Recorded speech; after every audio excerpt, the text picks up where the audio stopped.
So Trevor, the question still is there. What does initiation mean today? How can somebody achieve initiation? What have they got to do? Well, they've got to awaken to the spirituality within themselves and within the earth, within the rock, within the soil, within the grasses, within the herbs, the flowers, the bushes, the trees, the animals, and other human beings. So they have to add a new dimension of sight. And they can only do this by developing their atrophied spirit senses. I mean, we all know what it is to hear and to see, to smell, taste, touch, but we have no idea what the spirit senses are, absolutely none. And you'll find with all these yogis who come from the East, who are supposedly initiating people, there isn't one book that has come from the East which describes what the spirit senses are and how you develop them. And because it is a uniquely Western path, it's the West who are going to take the new perception to the East. Their paths have atrophied, and most of these Indian gurus have Western minds, and they don't have the spiritual knowledge at all. They have a sort of memory, an echo of the old Eastern spirituality mixed up with a Western intellectuality. So how do you awaken the spirit senses? How do you attain to higher dimensions of consciousness in the 20th century? Not as somebody who has withdrawn to a hermitage in the country or away from society. How do you, working as an accountant in a big city, or as a doctor, or as a secretary, or working on a lathe, how can you attain to a higher consciousness, to initiation? And the answer is that you can attain to this by certain disciplines which needn't take you more than 10 minutes a day. And this is the astonishing fact about this. It is the understanding of new techniques which belong quite specifically to our time.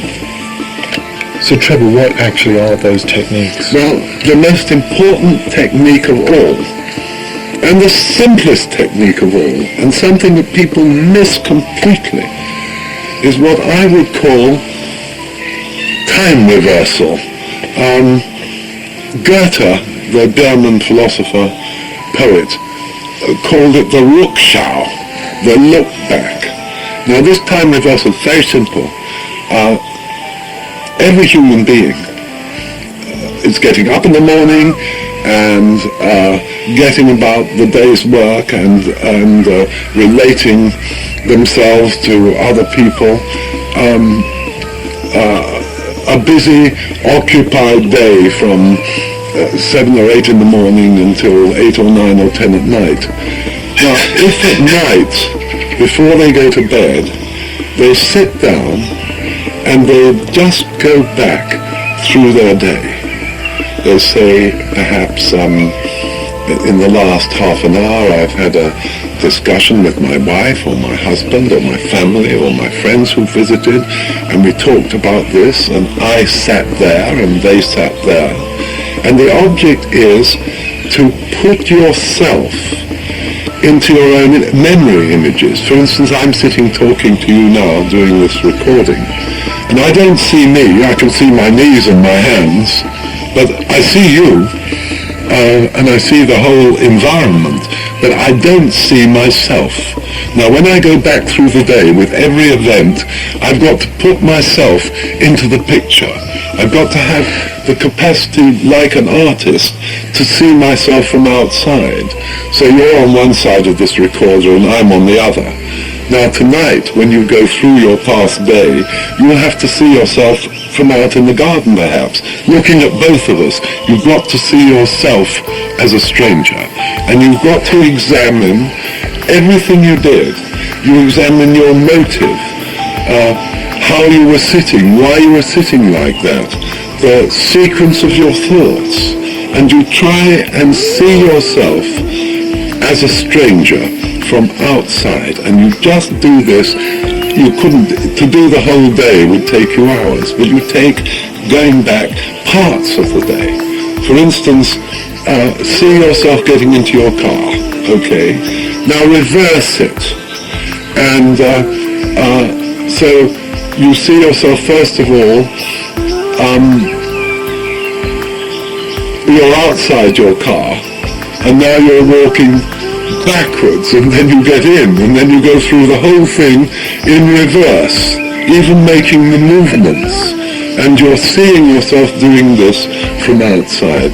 Now, if you do this day after day, after day after day, just for 10 minutes or a quarter of an hour, making this rickshaw, making this time reversal, seeing yourself as a stranger, it has a tremendous effect on your consciousness. And then, after you've been doing this for some time, you say, right, tomorrow I'm going to get up at such a time, such and such a time, I'm going to do this and I'm going to do that, and my day is arranged. And so you plan your day. And for instance, supposing your car broke down and you had to take a bus, and you're standing at the bus stop, and because you're standing there and you didn't go in your car, you meet someone you haven't seen for months, and he says, do you know what's happened to so-and-so, your best friend? He has had an accident, or he's been killed, or he's moved to some other place. And you suddenly see that your karma, your destiny, the really important things that come to you are the things you haven't planned. And they suddenly come in with a tremendous impact, because now you're going through your past day, and as you go through your past day every night, something else comes to birth in you, the second man in you. And gradually you become aware of yourself not only as the lower ego in the body that you always known, but something is coming to birth, a higher individuality in you.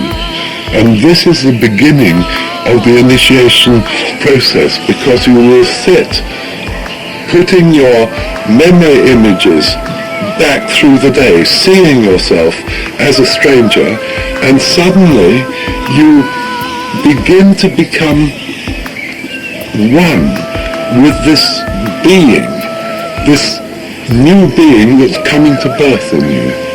And you will find, for instance, if you do this time reversal, when you go to sleep at night, you dream in color, and you dream with tremendous clarity, and you begin to have clairvoyant dreams, and you begin to see that when you are out of your body, you feel that you're in another arena, in another dimension, in another world, but you can't yet see this world. So the next stage is to begin to develop the spirit senses, the lotus flowers that they're called, or the chakras, or the wheels, depending from what civilization you come. And these spirit senses are developed through continuing with time reversal, and then saying to yourself, right, I must begin to have a right view of the world. I must begin to see things as they are, and not as I've previously thought they are.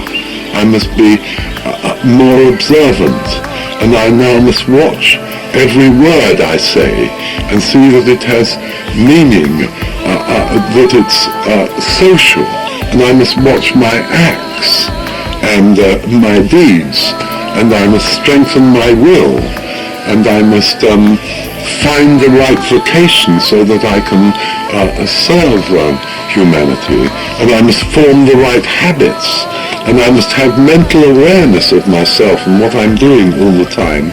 And once a day I must contemplate the world and myself. I must continue with this time reversal and begin to truly experience this second man coming to birth in me. Now those 8 disciplines are the disciplines which, like sunlight and water to a seed, are the nourishment which develops the spiritual organ of perception, the eightfold path, the organ of perception which is connected with the thyroid gland. And gradually we become aware of this organ, and you are able, as it were, to open its eyes, and then you begin to perceive things other than the physical world. You begin to perceive things spiritually behind the spiritual world. For instance, from out of the spiritual world. For instance, in the Grail, it is called the organ of fate. And through developing this sense, eventually you not only see the physical person you're beholding, but you see the spiritual being standing behind him. You see what he was in his previous incarnation. You begin to experience a whole spiritual depth and significance behind every single manifestation of the physical world. And one develops the other chakras, the sixfold chakra in the thymus gland, one which is based on the thymus gland. One develops the heart center through right thinking, right speech, right action, impartiality, tolerance, equanimity, the capacity to see what is morally real and unreal. The next chakra in the pit of the stomach is developed by another 5 disciplines, and then the chakra below that is developed by relating the spirit, the soul, and the body. So that the soul obeys the spirit and the spirit works through the body. All these disciplines begin to develop perceptions through which you see the thoughts of other people, the unspoken thoughts of other people, their real emotions. For instance, one feels that if one has an emotion of love or hatred to another being, that if you were clairvoyant, you would see this going from you to him or her. But in effect, of course, you see it arising as a sort of cloud of color and moving back towards you. And there are marvelous descriptions in the Grail sagas of just these experiences. The whole of the mystery of these knights and their adventures in the Middle Ages is really the story. Each of these particular stories has to do with the disciplines of developing an aspect of these spiritual organs in sequence, and of developing the faculties of imaginative cognition, so that you take your fantasy, an extra percipient fantasy, and your imagination becomes a cognition. It's as though the spiritual worlds clothe themselves in your imagination. And then one begins to learn to listen to nature, to listen to music, until one begins to hear the soul tones behind the physical tones. And then eventually one begins to be able to hear the spiritual worlds, and one is able to obtain consciously guidance from spiritual beings. And with this newly trained fantasy, with this imaginative cognition, one begins to see spiritual beings and elemental beings and the hierarchies of heaven, of the angels, the archangels, the archai, the exousiai, the dynamis, the caryatides, the thrones. One begins to perceive these beings and relate oneself to them, so that one then begins to cooperate with the spiritual world and receive guidance of how to fulfill your destiny in the physical world. I mean, that's very brief, but this at least is revealing the direction in which modern initiation takes. Within the world today, are there many initiates? Sadly, no, but many, many, many people who are living good lives, working, doing jobs which are helping other people, people who have discipline in their lives are quite often on the very verge of initiation but don't know it.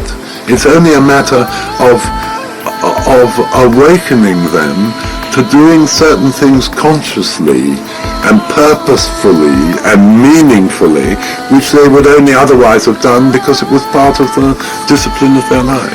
And of course, also their moral caliber is tremendously important. The morality is the quintessence of perception. A black initiate develops his chakras in another way so that he only sees evil beings and becomes possessed by them and led by them. But on the path to the Grail, Gradalis, gradually developing these faculties and expanding your consciousness to include the spiritual world. You need disciplines, you need techniques, you need right aims, and but you continue on with your ordinary everyday life just as you did before, and in fact it doesn't make you withdraw from it. It helps you to carry out your occupation and your responsibilities better than you did before. You just talked about black initiates. Are there many black initiates? And what do you... Sadly, very many. So there are more black initiates than white initiates? Oh, there are indeed today, yes. What is actually going on in the world? What is your perception of what is going on in the world today? Well, I think that there are brotherhoods who are using occultism to attain their own materialistic ends. I think that just as in the Spear of Destiny I've shown how the Nazis had their own particular occultism and how they had their own rituals, so do the leading communists. Many of the communists today are not Marxist materialists at all, but they're aware of spiritual powers and spiritual forces, and would try to use them for their towards their own ends. And this is the same in America and in England and in all the countries of Europe. There are groups of people. They may be concerned with money, with the business life, with politics, with aims which are not the true aims of mankind, but merely the aims of limited cliques.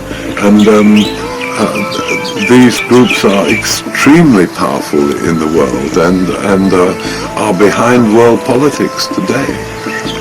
Would you say they're also behind politics in Australia? Or finance in Australia? Well, yes, I would to a certain extent, but not quite as consciously as in the older civilizations of Europe, where these particular techniques and processes have a history, whereas in Australia, I think the power is more blunt in a certain way, but I would feel that there are, behind certain organizations and political organizations, aims and techniques which are on the verge of becoming occult. I think this is coming throughout the world, you see, that politics and occultism are becoming more and more one, whereas previously they were absolutely separate. the ancient initiate of Egypt, the pharaoh, or the initiates of Greece from the temples, or the leading Jewish initiates, or the initiates of Rome, they were concerned in running their nations. They were totally responsible for government, for religious practices, for the whole social life. And then initiation died because man lost the spiritual senses and the spiritual faculties. But now people are awakening, and to some extent they're awakening within groups. There are well-known groups like the Max Heindel Rosicrucians, or the Scientologists, sort of started by Hubbard, and others who have their own particular esoteric and their own particular aims. But there are also, behind the scenes of politics, people perhaps out of Freemason, the knowledge and the initiation techniques of Freemasonry, which as it were went to sleep for a time and became almost meaningless, like a charade. But there are people now who are reanimating these techniques and who are wanting to use occultism as a power in politics. I think this is going to come everywhere in the world as people awaken. They're going to follow the Spirit for the sake of the Spirit and out of love, or they're going to use spiritual powers for limited and selfish aims. I think we're on the verge. This is the apocalyptic story. It is a matter of the choice of the individual as to what powers they serve. So, for instance, let's take an individual who is a normal, let us call him the normal man in the street. He may say, how does it serve me to change my consciousness to become an initiate? What is the implication if somebody doesn't? Well, he just remains asleep. He just remains a materialist. He's not aware of his real self. He isn't aware of the spiritual world. He has no understanding of history, of the evolution of consciousness, of the source of inspiration of art. He's walking around asleep like a materialistic zombie, and he doesn't even know it. And does this change the balance of power in the world? I think it will, because in the end, the power should rest with the individual. There should be true equity in the world. But while the mass of humanity sleep, the people who have awoken and are using these powers for selfish ends obviously have a control of the people who are asleep. And with the true initiation, if you like to call it, with the initiation of the light, or the white initiation, such an initiate would never approach you against your own free will and try and drum into you the initiation. When you ask the right questions, when you begin to awaken, when you begin to try and find the way, then those who are initiated will find you wherever you are and tell you the next step along the path. But this will never have anything to do with politics or a prejudiced point of view. It will be totally impartial. One has to find one's own way in freedom. And any church organizations or movements that are dogmatic and don't let their participants free, they aren't contributing to the real way, to the real truth, to the real life, but merely for their own power-grabbing ends, if you like it. In your book, The Spear of Destiny, you talked about portents that occurred when the spear changed hands. Are there those portents around now? Oh, I think they are. I think that one recognizes through the experience of initiation what these portents are the whole time. I think today that we stand on the edge of incredibly cataclysmic events. And of course it's not right to say the cataclysm will come and have a doomsday outlook, because as humanity awakens, the power of this awakening could change the situation. But while people remain asleep to the spiritual realities, of course the evil powers can move and manipulate mankind. The real significance of the apocalypse of Revelation 12, which is written for our time, is that we must awaken to the good spiritual powers which are relating the evolution of man to the evolution of the earth. We must awaken to the spiritual powers who lead mankind, and follow these powers as opposed to following the political aims of other groups, which are always invariably either consciously or unconsciously inspired by demonic powers. Communism is a cancer of the social organism, and that which stands behind the materialism of communism is absolutely demonic.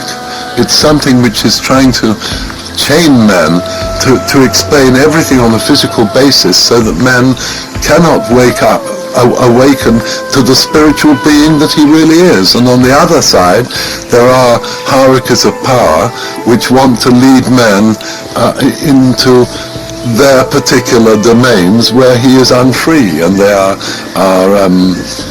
national and religious organizations, whereas man must find his way between the left and the right, between the hierarchies of Luther and the hierarchies of Ariman. So what do you see happening? What's, let's say, your vision of the future, given all the possible scenarios and given this crucial stage that we're in now?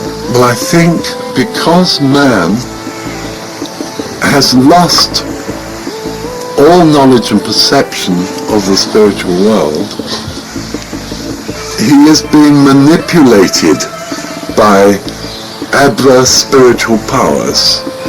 And the evolution of man in the historical process is becoming severed from the earth. Instead of regarding the earth as the body of Christ, as the body of a mighty spiritual being, instead of seeing the earth as the body as a spiritual organism, and seeing man's place in relation to the earth, we are now inventing and working with such adverse physical powers that we're in danger of destroying the earth, of mutating the race, so that the evolution as planned can't continue. And it may be that the spiritual world, that Gaia, that the world soul, will interfere with man's freedom by bringing about the most incredible earth catastrophes, weather catastrophes, earthquakes, perhaps even the changing of the poles. There may be natural catastrophes which will stop man from continuing with the disruptive technological evils that he is now working with, not only the nuclear bombs and germ warfare, and with the pollution of the earth, and with all these things we are doing because we are asleep to the spiritual reality which is working really within the spiritual world in which we live. So Trevor, we're either talking about a cleansing of the earth or a total atomic destruction of the earth, and obviously a cleansing is preferable. Yes, that's exactly what we're talking about. We're talking about mighty catastrophes which will so set back the technological inventions and man's capacity to destroy himself and the earth, that it is better that man goes through this incredible experience of cataclysmic events which will turn continents into rubble and break down our civilization, so that nobody has time to think of nuclear holocausts or germ warfare or any of the horrific like Star Wars, any of these horrific things that would otherwise be upon us in a very short time. I feel that if these catastrophes do not come, then man will destroy the earth and himself, and that the evolution of this planet simply won't continue. And I feel that in this decade, or should we say that in the next 14 years, we will see catastrophes such as never have been known on Earth before. And they will, the apocalypse describes how these, it says to man to be awake because these catastrophes will come. And there are quite articulate and astonishing descriptions of how people who are materialistically motivated will be hiding their monies and treasures in caves, as it were. The people who will survive these catastrophes and rebuild a new civilization will be those people who are serving the good. But if these catastrophes don't come, then all one sees is what has been visible for the last 30 years, a nuclear Armageddon in which the physical body of man will be destroyed. There will be mutations of the race, and for those who did survive the atomic holocaust and the Arctic winter that followed, and certainly medieval conditions of violence between the groups who survived in the battle for the nourishment and the shelter that was left. And so it would be infinitely better that there were natural catastrophes, that Gaia or the Sophia or the world soul, whatever you wish to call this being, which relates the evolution of man to the evolution of the earth, brings about such suffering and awareness and such elemental experience that the consciousness breaks through to the soul of mankind again, that the gods are calling on them to develop themselves spiritually, to promote spiritual growth, and to cooperate with the divine in the continuing history of the planet. So this is a very strong reason for somebody to pursue the path of initiation. Yes, I feel in the next decade people will begin more and more and more to look for higher consciousness and for spiritual beings. They won't feel that man is the only being in the universe. They will begin to experience that man is growing, that he is really nothing compared to the intelligences of the universe, and that he must learn to experience what the creative principles are, and he must find his way to make love the most important element in his soul.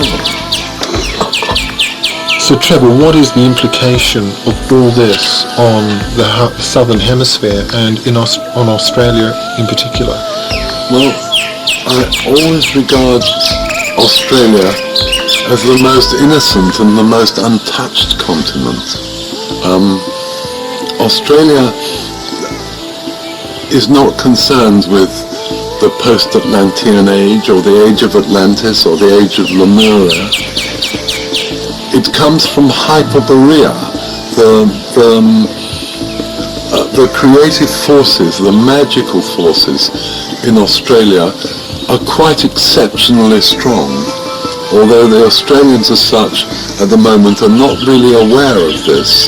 But it may be that Australia is the least touched by these catastrophes, and that the people in Australia have a particular responsibility for awakening to a consciousness of the spiritual worlds, and that they may even have to take the responsibility for continuing the evolution of consciousness of man amidst the destruction across the whole of the rest of the planet.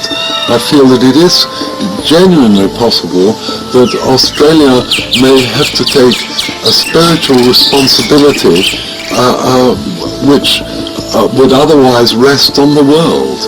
And it is of exceptional importance that the Australians break through this temporary stage of materialism and begin to refine these innocent and divine forces which fashion, inform and sustain their lives without their awareness.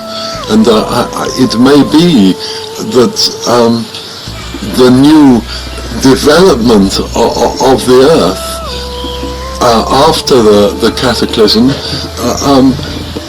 might come out of the inspiration of the souls living in Australasia. They might have a quite special responsibility for laying the foundation of a new civilization. And I don't think this is too far-fetched, that this might indeed be the case.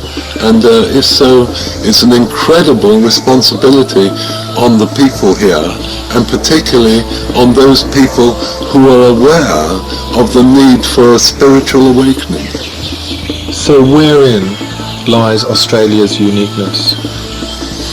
Well, I think because people from Europe came to Australia and settled it, and they didn't, in a certain sense, absorb anything of the legends and the magic of the Aborigines, who they regarded simply as a backward people. The same thing happened in America. As the Europeans settled America and moved westwards, they destroyed the Red Indian civilization. They regarded the Red Indians as primitive savages, and their beliefs as heathen, and didn't absorb anything from them. But of course, if you really look at the spiritual understanding of the Red Indian tribes and their profound knowledge of the rocks and the soil and the rivers and the spirits of the animals, and their whole world conception, which was a magical atavistic conception. And instead of absorbing this in any way, they simply, the settlers in America simply destroyed it. And today, when they need a reawakening of the spiritual faculties in man, of the spirit senses, and of the understanding of the spirit behind nature, they can no longer go to that which they've destroyed and so desperately need. And I feel in a certain way that the Aborigines, who were very much more magical than the Red Indian, who were an atavistic people who are totally a part of nature, and whose legends and stories will not have significance to the Australian until he awakens in himself the spiritual senses and the spiritual faculties whereby he sees that which created and spiritually sustains Australia. And I feel that to the people in Australia who develop a spiritual perception and a spiritual understanding of life, that there are great riches, and particularly riches for clairaudience, for spiritual hearing. The capacity to develop such faculties, I believe, is easier here than it is in almost any other place in the world. And that simply that the people in Australia today need not a religious awakening, but to an awakening to the God in themselves, and especially in nature. I feel that a new nature religion could awaken in Australia, which could lead to Australia becoming a profound spiritual community in a future time.